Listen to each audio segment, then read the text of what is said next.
Hi, and welcome to Rest Stops, short features to encourage you toward greater life balance. My name is CJ, and here's my dad with today's Rest Stop. Hello, everyone, and welcome to this week's Rest Stop. Do you have QI?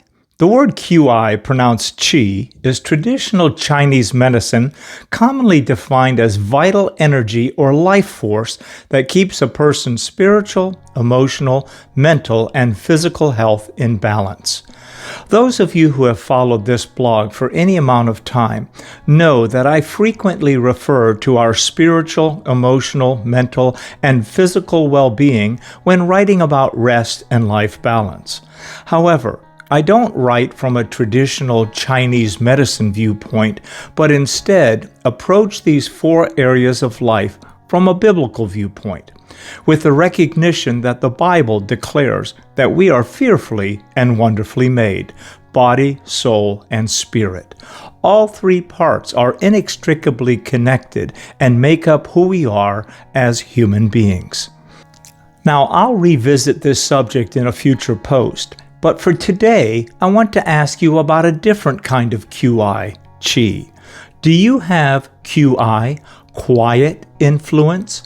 There's a lot of talk these days about influencers on social media, those with followings often in the millions who influence people through their personality and platforms, often impacting public opinion and the behavior of their followers in almost a cult-like fashion.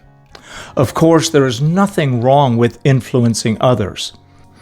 One well-known speaker's classic definition of leadership says, "Leadership is influence, nothing more, nothing less." Now, I agree that leadership certainly involves influencing others towards certain behaviors and goals, but that is not the sum total of what makes an effective leader. But let's park for a bit on the idea of influence. Influence can be highly positive, but also terribly negative and destructive. For every leader who has had a positive impact on people, there are those who have led multitudes astray. A leader can have a manipulative personality and influence others to do things they normally wouldn't consider. A leader's integrity, or lack thereof, has everything to do with the kind of influence that they exert. Motive is a key factor.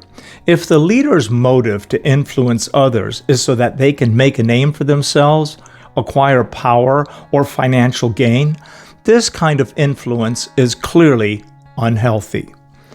Jesus did not teach this kind of leadership.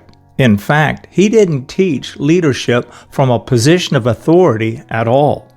He taught just the opposite, leadership by example and service. When two of his disciples asked to have positions of power and authority, the disciples became rather indignant. It's probably because they didn't get a chance to ask first.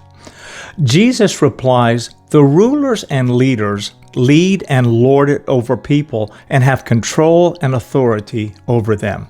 Yet, it shall not be so among you, but whoever desires to become great among you, let him be your servant, and whoever desires to be first among you, let him be your slave." Jesus then adds, "Just as the Son of Man did not come to be served, but to serve and give his life a ransom for many." Influence is incredibly good and positive when done from a position of service and quiet influence, QI, rather than power, control, or manipulation. Make it your aim to live a quiet life and have quiet influence on those in your circles of influence.